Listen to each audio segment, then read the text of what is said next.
गुरुजी का संदेश फैलाने और एनिमेटेड वीडियोस बनाने में हमारा सहयोग करें। ज्वाइन बटन दबाकर हमारे मेंबर बने या थैंक्स बटन दबाएं।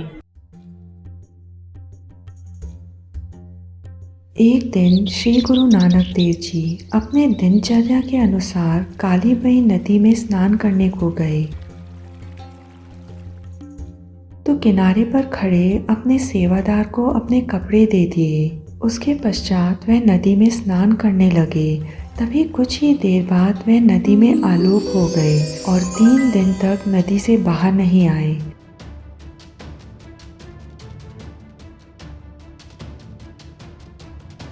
सेवादार ने जब यह सब देखा तो उसने नवाब दौलत खान और जयराम जी को यह बात बताई। उन सभी ने गुरुजी को बहुत ढूंढा।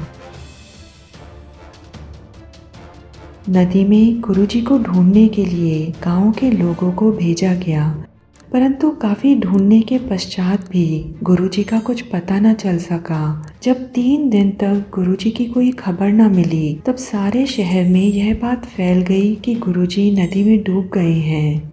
संसार के लोग भिन्न भिन्न सोच रखने वाले होते हैं। वह नाना प्रकार की बात करने लगे। कोई कहता, नानक बेदी डूब कर ना मरता तो क्या करता। सरकारी मोदी खाने को अपना जानकर लूटना तो उसकी दैनिक क्रिया बनी हुई थी। अब हिसाब में बहुत सा अंतर सामने आया होगा, तब सिवा आत्महत्या के और कुछ नहीं सूझा होगा। इस प्रकार की बातें होने लगी, परंतु उनकी बहन बेबी नानकी जी बिल्कुल भी घबराई नहीं। वह सभी को समझाती रही कि उनका भाई डूब नहीं सकता, क्योंकि वह तो खुद निरंकार का रूप है। फिर अचानक 3 दिन बाद श्री गुरु नानक देव जी नदी से बाहर आए।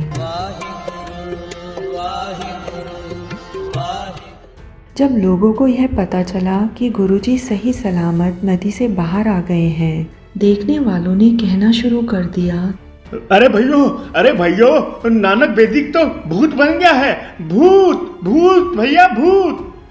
श्री गुरु नानक देव जी को नगर निवासी संदेह की दृष्टि से देखने लगे, परंतु जब लोगों को यह पता चला कि गुरुजी सही सलामत नदी से बाहर आ गए हैं, तो नदी किनारे उनके दर्शनों के लिए लोगों की भीड़ लग गई। जब लोगों ने गुरुजी से पूछा, हे महाराज, आप 3 दिनों तक इस नदी में किस प्रकार रहे? गुरुजी ने उन्हें बताया, यहाँ से हम निरंकार के पास सचखंड गए थे। निरंकार ने हमें हुक्म दिया कि आप लोगों में प्रेम और भक्ति पैदा करके सत्य का प्रचार करो, लोगों को एक ईश्वर के साथ जोड़ो। और गुरुजी ने कुछ शब्द निरंकार को कहे। इन शब्दों का अर्थ है, हे प्रभु, यदि मेरी उम्र करोड़ों साल हो जाए, अगर हवा पानी मेरा अन्न यानी भोजन बन जाए, यदि मैं हवा के आश्रय जीवन जी सकूं, यदि किसी गुफा में बैठकर चांद और सूरज को कभी ना देख पाऊं, यानी मैं गुफा में ही समाधि लगाए रखूं, और अगर सपने में भी सोने की जगह ना मिल सके, यानी मैं कभी भी ना सो सकूं, तो प्रभु इतनी लंबी समाधियां लगाकर भी मैं तेरी महिमा नहीं जान सकता। तेरे बराबर का मैं किसी और को नहीं ढूंढ सकता। मैं तेरी कितनी महानता बयां करूं,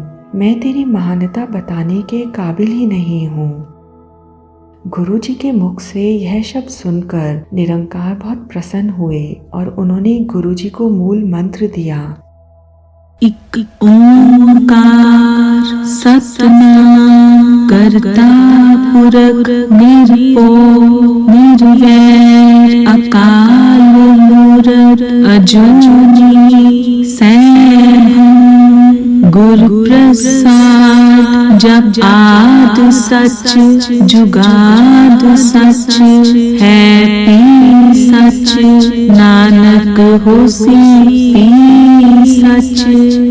इसी के साथ निरंकार ने गुरुजी को आज्ञा दी कि इस मूल मंत्र को आप जपो और कलयुग में जीवन के कल्याण के लिए लोगों से इस मंत्र का जाप करवाओ। इस अद्भुत मुलाकात के बाद गुरुजी ने कहा, ना कोई हिंदू ना कोई मुसलमान, जिसका अर्थ है इस समय धर्म पर चलने वाला ना कोई सच्चा हिंदू है और ना ही कोई अपने दीन मजहब के अनुसार चलने वाला सच्चा मुसलमान ही है।